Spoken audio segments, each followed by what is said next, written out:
مليون متابع على تيك توك في اقل من 9 شهور، وتعاون مع السي ان ان، ونجاحات كتير الحمد لله بفضل الله وكرم الله، ويعني كل حاجة من الله حصلت في خلال السنتين اللي فاتت. لكن في دروس مستفادة الواحد عدى بيها في الرحلة دي انتوا مش شايفينها. الواحد دايما بيشوف الهيدلاين يطلع على السي ان ان، تعاون السي ان ان ما بين السي ان ان وصانع المحتوى لاي شيء، فالناس كلها تشوف الارتيكل اللي اتكتب، الناس كلها تشوف ان في 1,400,000 متابع على تيك توك، دي الحاجه اللي بتتشاف بالعين. بس اللي ورا ده انت شفت ايه؟ انت ما شفتش كتير. عشان كده انا هقول لكم النهارده على شويه دروس او شويه حاجات مهمه جدا انا عديت بيها. يمكن لو كنت اعرف الحاجات دي من بدري ده كان هيوفر عليا وقت كبير جدا. فبدل ما انا كنت هوصل للمليون متابع في 9 شهور كنت وصلت لهم في 4 شهور. بدل ما كان التعاون مع السي ان ان حصل بعد بدايه صناعه المحتوى بسنتين، كان ممكن يحصل قبليها بسنه. في شويه حاجات الواحد كان المفروض ان هو يبقى عارفها قبل ما يبدا، ودي كانت هتوفر عليه وقت ومجهود كبير. بسم الله الرحمن الرحيم. اول حاجه فيهم، لا تهتم لاراء الناس بغض النظر بيقولوا ايه، طالما انت ما بتعملش حاجه حرام. فكره صناعه المحتوى كانت عندي يمكن من 10 سنين، وبدأت بالفعل. سجلت أول فيديوهين ليا وأنا فاكر بصورة واضحة جدا أنا كنت بعمل إيه ساعتها، ورحت للكهربائي واشتريت لمض وركبت اللمض بطريقة معينة عشان أشوف الإضاءة هتظبط شكلها إزاي، يمكن من 10 سنين. وسجلت أول فيديوهين، نزلت منهم واحد على اليوتيوب وما نزلتش الفيديو التاني لأني كنت مكسوف ان الناس هتقول عليا ايه. ما كانش بقى في فكره الانفلونسرز وصناع المحتوى الى اخره اللي موجوده دلوقتي. ساعتها كن يعني اللي هو مين العيال اللي بتلعب وبتنزل فيديوهات على النت دي. فبسبب ده انا عملت الفيديو الاولاني برايفت، ما بقاش في حد بيشوفه عندي على الحساب، والفيديو التاني انا عمري ما نزلته اصلا. وماتت الفكره عندي لمده 6-7 سنين لحد ما نقلت هنا في الجامعه. كنت انا في الجامعه الالمانيه في مصر، درست هناك اول سنه، وبعد كده جيت على هنا. لما جيت على هنا جه في دماغي فكره، طب ما اعمل مقارنه ما بين الجامعه الالمانيه في مصر وما بين الجامعه هنا بقى المانيا الجامعات شكلها عامل ايه. وجه في دماغي فكره افكار عظيمه جدا لفيديوهات انا كنت متحمس جدا جدا ليها. يعني لا تتخيل انا كنت متحمس ليها ازاي. واللي حصل ان انا كلمت اصدقائي بتوع الجامعه الالمانيه وقلت لهم انا عندي فكره كذا كذا، فبطلب منكم ان انتوا تصوروا لي اللاب بتاع الكمبيوتر اللي في الجامعه، بطلب منكم ان انتوا تصوروا لي كذا، وانا هصور نفس الحاجات دي هنا ونعمل الفيديوهات على بعض. اتريقوا عليا واللي هو ايه الهبل اللي انت بتعمله ده وصباح الفل ومش عارف ايه وبتاع، وانا احرجت ساعتها قلت لا خلاص انا مش هعمل برضو الفيديوهات، ونامت الفكره. مع ان انا كان في خلال السنين الطويله دي انا كان عندي وقت كبير جدا، اكبر من الوقت اللي موجود عندي دلوقتي انا بعصر نفسي عشان اعرف الاقي وقت اسجل فيه، لكن زمان كان عندي وقت كبير جدا. فترتب عليه ان انا ما بداتش. نصيحتي الاولى ليك، ما تهتمش لاراء الناس طالما انت ما بتعملش حاجه حرام. حتى لو الناس اتريقت عليك، الناس هتتريق عليك في الاول، بس لما توصل لمرحله انه الحمد لله بفضل الله ربنا كرمك وانت بقيت ناجح، هتلاقي الناس اللي كانت بتتريق عليك دي جايه تقول لك عاش. بعد موضوع السي ان ان ونزل بقى في السي ان ان والتعاون ما بين السي ان ان والاي، لقيت الناس كلها بتكلمني. الناس اللي هي كانت بتتريق عليا قبل كده، الناس اللي هم هاروني تريقه، بيتصلوا بيا وبيباركوا لي، واحنا كنا واثقين فيك، واحنا من اول يوم احنا عارفين ان انت هتنجح. ازاي الناس لما انت تنجح هيجوا لك وهيقول لك احنا كنا مؤمنين بيك؟ طنش الناس وما تركزش معاهم. النصيحه الثانيه، ابدا بالامكانيات المتاحه. لو واخد بالك الباك جراوند اللي عندي دي اتغيرت في خلال الشهر اللي فات 4-5 مرات. لو واخد بالك هتلاقي ان الاضاءه عندي اتغيرت 6-7 مرات. كل مره بغيرها بالامكانيات المتاحه عندي وازود حته بسيطه. لو جيت بقى للفيديوهات من زمان قوي اول ما انا بدات، هتلاقيني ان انا اخدت كورنر في الحيطه، وقفت سجلت عليه بس كده. ده كل اللي حصل، وقفت كورنر. حتى انا فاكر اول فيديو ده كانت الاضاءه وحشه جدا جدا، ومش عارف اظبط الاضاءه، وكنت قالع النضاره، وكانت الخلفيه طالعه لونها بنفسجي، واصلا هي الخلفيه بيضه، فكانت حاجه كده يعني مهينه بشعه. ايه اللي حصل؟ الحمد لله سجلت اول كام فيديو، اتعلمت منهم ان في حاجه اسمها الوايت بالانس، اتعلمت ان في حاجه اسمها الاضاءه، اتعلمت ان في حاجه اسمها تعديل الالوان على البريمير، اتعلمت ان في حاجه اسمها بريمير اصلا. بدات ان انا اتعلم خطوه خطوه ايه اللي ممكن اعدله، ايه اللي ممكن يتظبط بطريقه او باخرى.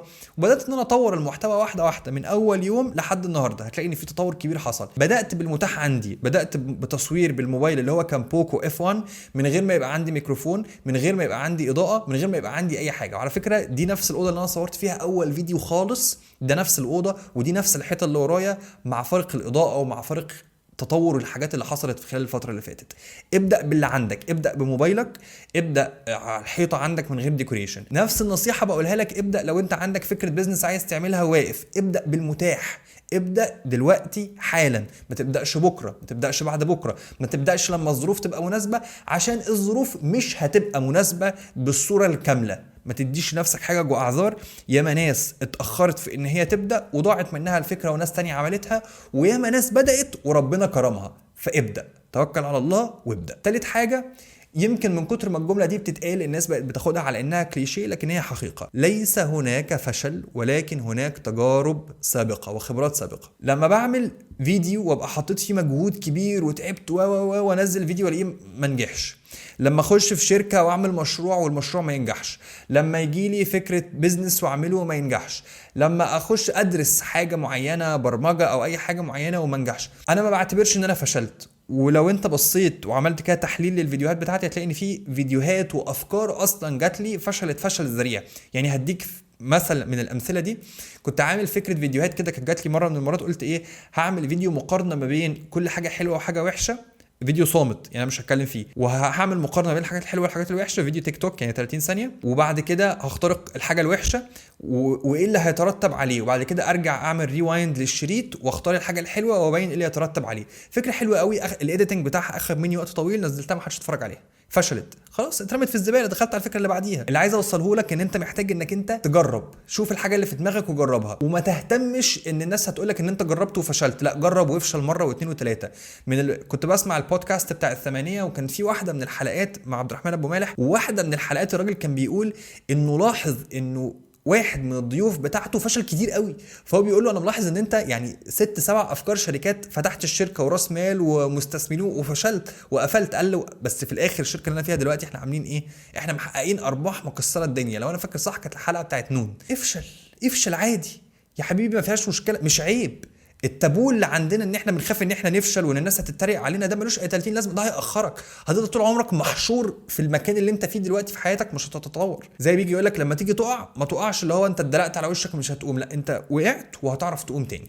النصيحه اللي بعديها، حاول ان انت تاخد خبرات الناس التانية، اسأل الناس اللي عملوا الحاجه اللي انت عايز تعملها، اسألهم قول لهم يا جماعه انتوا وصلتوا ازاي، اسالني انا ازاي ظبطت الاضاءه بتاعتي، اسالني انا جبت البرق منين، اسالني الاضاءه دي انا حاططها ازاي، اسالني في حاجه بتعكس الاضاءه عندي هنا ولا لا، اسالني المايك ده انا جبته منين، اسالني على الحاجات اللي موجوده عندي وانا هجاوبك. اسال الحد اللي عنده خبره، اللي فتح الشركه والشركه بقى فيها بتجيب ملايين دلوقتي، قول له انت عملت كده ازاي، اشرح لي. اسال الواحد اللي لسه موظف 3-4 شغالين معاه في الشركه وبقوا شركه صغيره، هو جابهم ازاي وعمل لهم ريكروتنج ازاي. في ناس كده انا بعتبرهم المنتورز بتوعي، لما ببقى عندي فكره جديده او عايز اعمل حاجه بروح اقعد اتكلم معاهم، لما ابقى اخد قرار مصيري في حياتي بروح اقعد معاهم، والله يا حاج انا عندي مشكله في كذا كذا وعايز اعمل كذا، قول لي رايك ايه. بتكلم مع المنتورز بتوعي اللي هم عندهم خبره، اللي انا واثق في رايهم، اجمع اراء، اصلي استخاره، اتوكل على الله. فحاول ان انت تستفيد بخبرات الناس اللي سابقاك عشان ما تتأخرش عقبال ما توصل. النقطة اللي بعديها فكرة الوقت. دايما بتحس ان الوقت بيشكل ليك عائق كبير جدا. عندك فكرة البيزنس ويمكن يكون عندك الموارد اللي انت محتاجها، بس للأسف انت ما عندكش وقت لان انت بتشتغل وظيفة من 9-5 او انت طالب وعندك امتحانات او. لو انت عايز تقتل الحجة دي فانت عندك حاجة واحدة بس بسيطة تعملها، حاجة سهلة قوي. يوم تيبيكال، يوم من ايامك العادية، احسبه بورقة وقلم انت بتعمل ايه. هتلاقي ان انت مثلا بتنام 5-6 ساعات، حلو. هتلاقي ان انت بتنزل تخرج مع اصحابك 3-4 ساعات، هتلاقي ان السوشيال ميديا تاخد لها 3-4 ساعات، وهتلاقي ان انت بتقعد تذاكر او بتشتغل 4-5-6 ساعات. هتلاقي ان انت يومك فيه وقت فاضي، بس انت الوقت الفاضي ده قررت قرار واعي ان انت تستغله استغلال خاطئ، انك تتفرج على التلفزيون، انك تتفرج على مسلسلات، انك تتفرج على افلام. ده قرارك ودي حياتك. لو انت عايز تستمر على التراك ده، اعرف ان انت كمان 10 سنين 20 سنه هتندم، والحاجات اللي انت اتفرجت عليها دي ما بقاش ليها اي 30 لازمه، وان انت حياتك ضاعت على الفاضي. ده قرارك. القرار بتاعك ده بص لتبعياته قدام، هتلاقي ان انا خلاص انا الحمد لله عندي وقت وانا عايز ابدا استغل الوقت اللي موجود عندي دلوقتي. استغلالك لكل لحظه دلوقتي هيريحك قدام، فاجتهد دلوقتي واسعى دلوقتي ورتب يومك صح عشان يبقى عندك وقت كافي انك تشتغل على المشاريع بتاعتك. النقطة اللي بعديها، لما الدنيا تبدأ تنجح معاك هتلاقي ان النجاح فيه جزء من الادمان.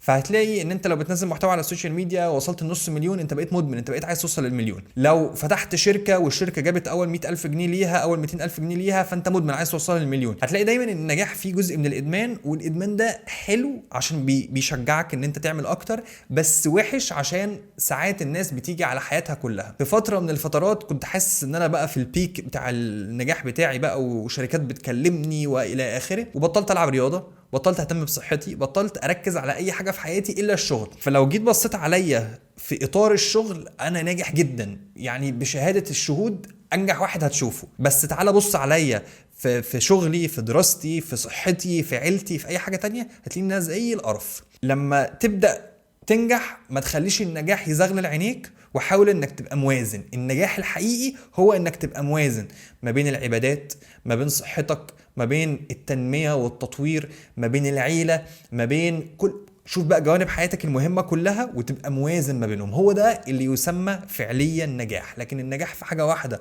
وترك الباقي مش افضل حاجة. اخر نصيحة واهم نصيحة، اعرف ان اللي انت هتوصل له بغض النظر ايه هو، بغض النظر ما مقدار النجاح اللي انت فيه، ولا هي شطارتك ولا هي شطارتي، ده كرم ربنا صرف 100%. ده كرم ربنا، ولا اجتهادك ولا شقلبتك ولا تعلمك ولا مهاراتك، ده كرم ربنا 100%. مش هتعرف تفسرها اي تفسير تاني غير ان هي كرم ربنا. ليه؟ لان في واحد تاني زيك عمل نفس الحاجات اللي انت بتعملها بالظبط ولم يوفق، اجتهد وعمل اللي عليه وعمل كل حاجه ولم يوفق التوفيق اللي انت وفقت ليه. اعرف ان هو كرم ربنا. وكل ما تبقى عندك معلومات اكتر، وكل ما تتطور، وكل ما تحس ان مداركك كبرت، كل ما تكتشف ان ده كرم ربنا، وان انت في الاخر يعني قد كده في الكون، قد كده ايه، ولا حتى قد كده في الكون. اي حد عنده اي سؤال في موضوع السوشيال ميديا، ازاي اوصل للمليون متابع، يقول لي ان شاء الله انا موجود. وبجهز لكم كورس برضو في خلال الفتره الجايه هيكون فيه التفاصيل في كل حاجه، عشان تقعد كده لوحدك في البيت. مش لازم يعني مش لازم يبقى فيديو طويل وانت عمال بتتفرج عليه، لا ده انا مقسم لك الكورس الى حاجات صغيره، فتقدر ان انت تاخد الكورس وتتعلم وتطبق وتتابع معايا. يعني ان شاء الله هنعمل كده زي، مش عايز اقول اكاديميه، بس خلينا نقول بروجرام كده نجمع فيه كل صناع المحتوى الهادف ونبدا نديهم زقه. هعمل لكم اعلانات عندي مجانيه طبعا، عندي على الحساب لاي حد بشوف الحساب بتاعه بلاقي ان الحساب ده متعوب فيه وفعلا بيقدم محتوى هادف. الفتره الجايه عايزين نزق المحتوى الهادف، ننشره كده في الوطن العربي. وكالعاده اي حد عنده سؤال في اي حاجه يقول لي، وكالعاده ادعوا لي.